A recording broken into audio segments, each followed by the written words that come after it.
Well, hey guys, Scott with BWSR Bushcraft. Got opportunity here to get back out in the mountains here, up here in the Sierra Nevada.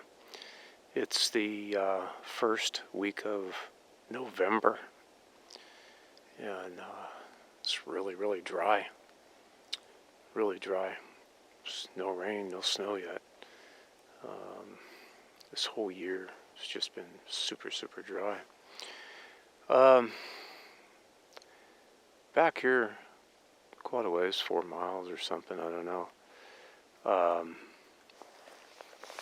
This little pond here, it's all snow fed, and it's hidden way back in here. You'd never know it unless you were poking around, and just kind of basically stumble across it.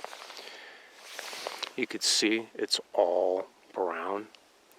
Okay, that water line is usually right up to those trees. You see right there?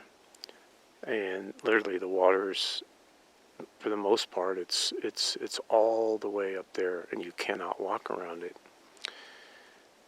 When I was here maybe, I don't know, a couple months ago, I can't remember what it was, none of this was showing. What I want to do today, and what I'm planning on doing here, it's about 7:15. Sun's just starting to come up. It's supposed to be mid to upper 60s, and the coolness of this morning is just right. What I want to do is I want to get over there, and I want to poke around over there and see what's over there. And over that way is kind of a trailish type thing, because in the past, this is the first opportunity I've had to do this, is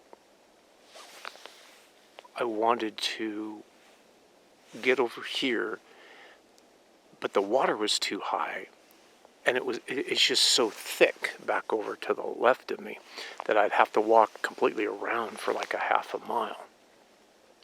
Well, if I was going to walk, say, a half a mile east, this is the north, okay, and I wanted to get this location, this pond here, I really have no reference point. In other words, I don't have a back bearing.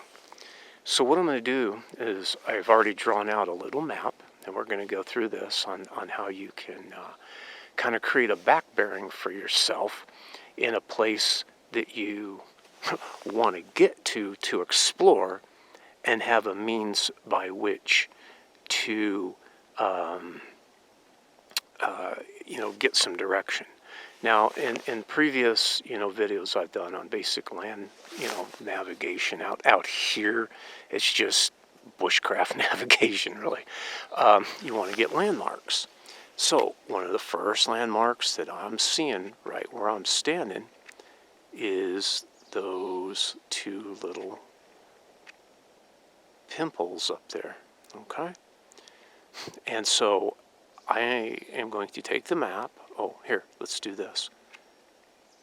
And right through the trees, I've got the tip of this mountain, okay, up there.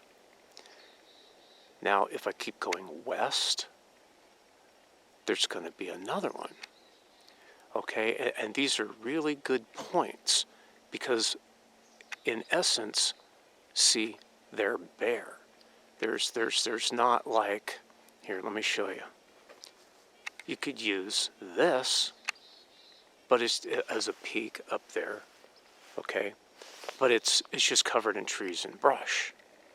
So what I want is something that I can easily identify from a 360. Okay, now the sun's just coming up, and you can see that it's on the east side of that mountain, which is good. Because that point right there is good. That point is good. That one there is, for me, even better, because it's going to be identifiable at any given time because there's nothing in the way of it. You see what I'm saying? Okay, so what I'm more than likely today, once I draw out my map, and I'll show you guys the map, I'm going to be able just to walk around here. I'm not going to have to walk to the west half a mile, get over there, shoot the back bearing, okay? Because, see, what I'm attempting to convey is, what if I walked a half a mile and I was like right there in the middle, and I didn't take notice of the landmark? I could be walking all over the forest. So from right where I'm standing, I am going to take a bearing right in the middle. Whoop, right in the middle of those two guys. Right there, right in that middle pimple right there. Okay? And then I'll be as accurate as possible.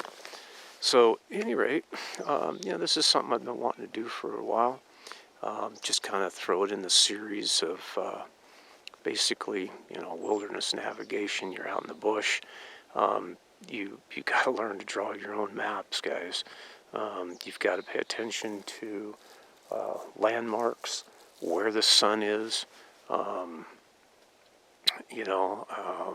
certain times, because this landscape really looks way different now that the water's gone down. But it's an immovable point. You see what I'm saying? So I have 2 points to work with. I have this pond, and then I have those pimples. So, at any rate, enough of the rambling here. We'll get busy with the map, and once I get that drawn out, I've got to draw a compass rose on it first, basically, so that I have something to work with. So I'll show you all guys all that, and be back in a bit.